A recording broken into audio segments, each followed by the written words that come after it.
What does it feel like to be you at this moment? There is a powerful sense of presence there, which has no particular form, and that's you.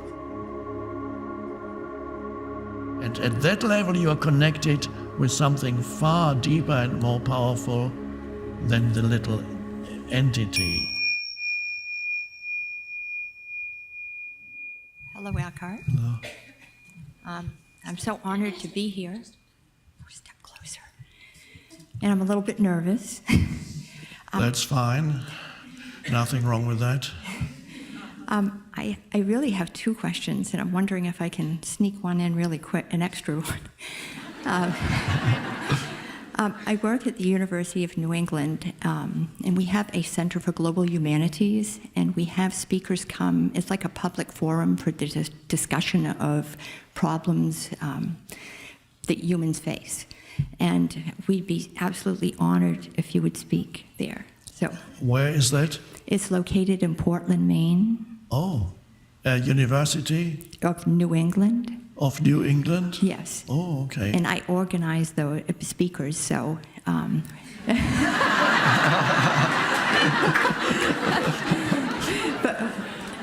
Well, thank you. And we would just be...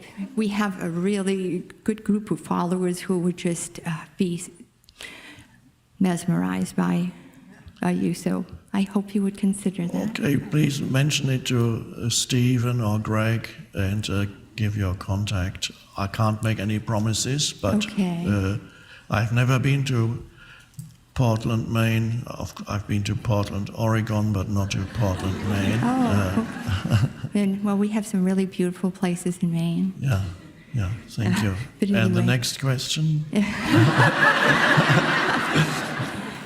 I'm wondering, you talk a lot, being present, and you talk about conditioning and how we are conditioned. And I think about my own negative thinking and how some of that is conditioning. And then you know people who, they just seem to have this old soul, this spirit. And so I wonder about nature versus nurture and what your thoughts are. Is there like a short gene for anxiety that causes all... I guess for me, being in the present, when you have that fight or flight, like how do you tame that? How do you? How do you tame that? You know, the fight or flight when your heart is racing, and is it just doing it and being in the present? When you are anxious, we mean, or nervous? Anxious, and then it causes all that negative thinking. Negative thinking. How to go beyond that? Yes. Okay.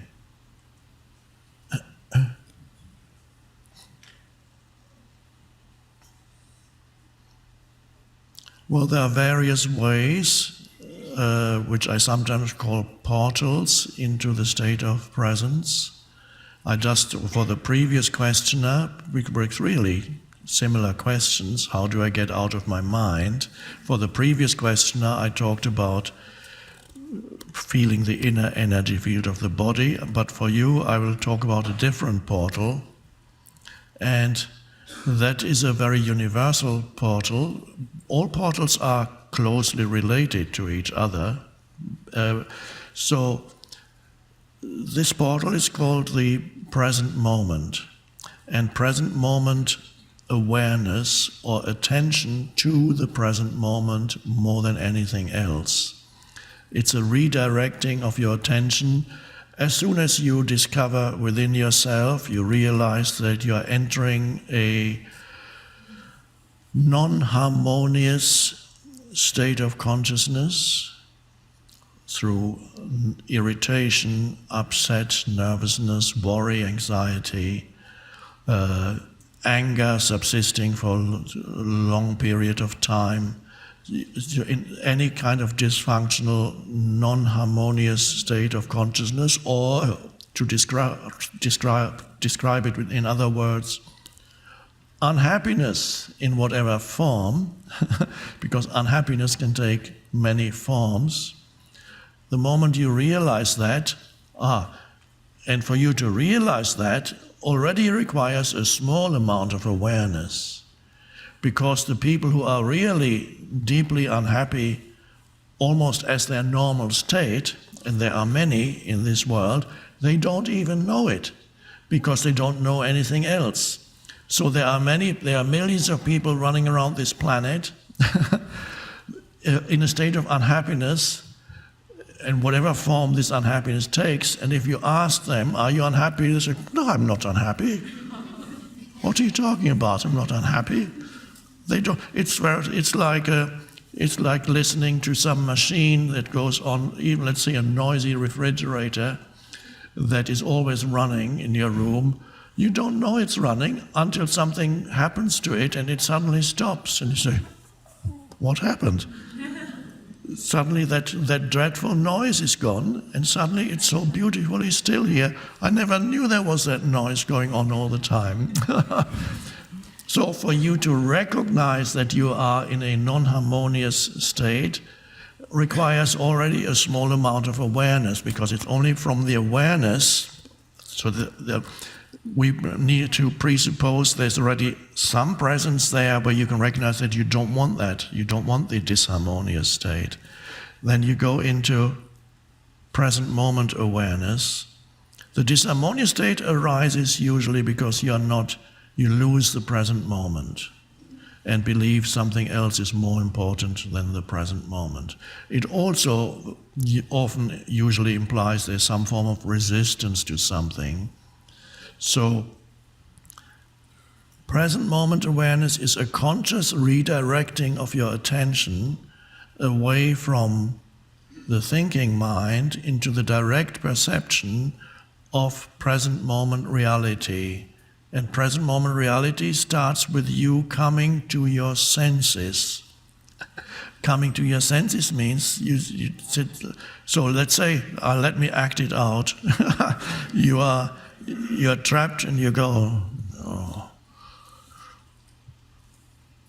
And you get more and more unhappy or anxious, or you can feel the anxiety, and there's a heaviness there, and then you notice, oh, do I want that? Do I need that? Does it have a useful purpose? No. Redirect attention to the present moment. Okay, where's the present moment? Okay, the present moment always starts with sense perception. You're looking, suddenly, what's around you? Look. Look carefully. And then you go, oh. And to really look, you need to just be silent while you look. It's the silent looking. And this is you beginning to enter the present moment, and then incorporate another sense, listen. So you begin to take in what surrounds you in the present moment. Become aware that you're breathing. It's all aspects of the present moment. Visual perception. Be where you are. Be here fully. Be here now. Inhabit the present moment. Be present because that's all there ever is. There is nothing else except the present. The mind will tell you that there are many things much more important than the present moment, but it's a lie. It's a delusion, because there is nothing else. Even when your mind tells you there are many things more important than this moment, it can only tell you that in this moment. So there is nothing. So give more importance to the present moment, and so bring attention to the present moment, first through sense perception, through becoming aware of your breathing, and then the next step can be, as you perceive the world around you, also feel the energy field inside the body at the same time. So you're more and more present. And this is already a shift in consciousness. Very different from a few minutes before you were immersed in useless thinking. So there's already a shift in consciousness happening, and you can notice the difference in the energy field as the consciousness shifts from being absorbed in thinking to being becoming present. And so that is you're waking up, basically. It's a process of waking up not out of sleep, but out of what is like sleep, which is being totally immersed in the voice in the head, totally identified with the voice in the head. So you become present through sense perception, feel yourself breathing, and feel the inner body, and then you can go one step deeper into what is the deeper reality of the present moment, because the present moment has a surface appearance, which is fine. It's often the first step. It's what is around you through sense perceptions. Then you go into the body, and then you go deeper and become aware that as you are perceiving the world around you, there is a presence in you which you can sense as your very own being, through which you are perceiving. Otherwise you couldn't if you were not here as a conscious presence, you would not be able to perceive this room and the plants and the flowers and whatever is in this room. You would not be able to perceive it if you were not here as a consciousness. So whether what you are perceiving is a reality or dream is immaterial. The fact is, whether it's a dream or reality, it requires your presence, the light of your presence in which everything appears. Now, can you become aware of the light of presence or the presence directly in you? In other words, can you sense your own beingness right now as I'm talking about it? I can feel it very strongly in me, the fact that I am. Before anything else arises in consciousness, I am. So I know that I am. Not this or that, not that I am a man or a woman or have particular age or a particular function. Deeper than that, before you add anything to I am, the I am is there. Before you add any sense perceptions to it, the I am is there. So give you another little pointer to point to that place. What does it feel like to be you in its most fundamental, its most essential way? What does it feel like to be you? And as I said before, no need to remember your personal history for that. In fact, that becomes an obstacle. It's nothing to do with anything that ever happened to you, nothing to do with past or future. It's only to do with this moment. What does it feel like to be you? And it doesn't have a conceptual answer, so don't answer it. What does it feel like to be you at this moment? What is the innermost self? What does it feel like? And you will notice that there is a powerful sense of presence there, which has no particular form. You can't say much about it, or anything really about it. And that's you. That's the being, the self, the I am that I am. And at that level you are connected with something far deeper and more powerful than the little entity, the physical entity or the psychological entity. It is there where you're connected to something vast. You're connected to the very core of the universe, and every human is. That's the Atman, as in India it's called, the divine within. And the divine within connects you to the soul of the universe, the outer, the Brahman, the divine without. What does it feel like to be yourself? And then you suddenly yeah. And you can't say anything about it. It's just a presence. It's the presence of consciousness. It's consciousness. Another way of putting it, as you can see, I give you many different pointers because certain pointers work better for certain people. Another pointer now. you become conscious that you are conscious. Right now, you suddenly realize that you are conscious. That's an amazing realization. And to put it even more accurately, because if I say you realize that you are conscious, in that, putting it like that, there's still some duality in there. I realize that I'm conscious. No, you realize that you are consciousness. Better way of putting it. You realize that the essence of who you are, your sense of self, is consciousness. Not anything that happened ever, or could or will happen ever. And then this, at first perhaps it comes to you in little glimpses. And then gradually it becomes the backdrop of your entire life. That continuously, no matter what situations you go into, or whether you're thinking or not thinking, there's always a part of you in the background that knows that you are consciousness. You know yourself as consciousness. Consciousness knows itself is another way of putting it. And that is the transcendent dimension that can always be there in the background of your life. And sometimes it will come into the foreground when it obliterates every thought. I'm talking from my personal life, the non-personal life. It obliterates every thought, and you just go, you are nobody in particular when it comes to the forefront. Then the human, it shines away the human dimension temporarily, and there's only the being.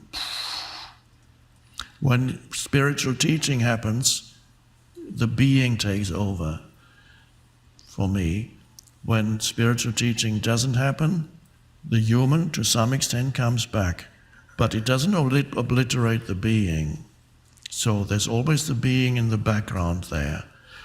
When I talk, and I'm talking about this because you will experience the same, and some of you already know exactly what I'm talking about, then the being talks, the words come, it shines through. It's just so you will observe in your life, as you become familiar with dancing between form and formlessness, between the human and the being, and bringing them together, you will notice that sometimes the being becomes very strong when you get very still.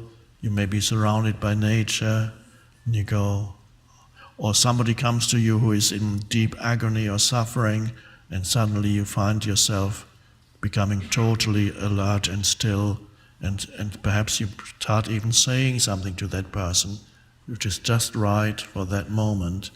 Then the being takes over. And then in other situations you become, the human takes over, and there's just 10% of being in some. And that's fine. There's still some awareness of consciousness, of space in you. This is a wonderful process, and many of you are already beginning to experience that in your life, this shift from the mental self, the usual self, as I sometimes call it, the human form self, to the transcendent self, which the Buddhists call the no-self, and other traditions call the higher self. These are just words. Somebody who has never had a glimpse of it, as many academics who study religions, they say there's a total contradiction between what the Hindus believe and what the Buddhists believe, because the Buddhists say there's no self, and the Hindus say there's the higher self. Totally different. They don't realize they just use different words to talk about the same thing or no thing. If they had a glimpse of it within themselves, they would know that. But because they only approach it to the conceptual mind, all they see is the differences. This is the practice, and hopefully, as I've been talking, you and everybody here has, at least perhaps to some extent, been experiencing what it means to shift from the human to the deeper self, what I call the being self. Right now, even if you don't know it mentally, if you are attentive here, if you are not dying from boredom as you sit here listening to me, that means it's working for you. It's that simple. But if your mind is saying, when the hell is he going to stop talking? That means it's not working for you. But you've probably left already by now. If you're here and there's something that captures your attention, that's the truth in you, that's the being level in you that recognizes itself and is coming forth. That's all it is. Because what I'm saying otherwise, unless you have some access to it within yourself, what I'm saying otherwise would be absolutely boring and meaningless. I'm not saying anything to just the mind. What the hell is he talking about? Being. So you need to have some access to it in order to find this interesting or makes you feel more alive. Being here means, yes, you have it, it's there, that's it. Even though your mind might say, do I really understand what he's talking about?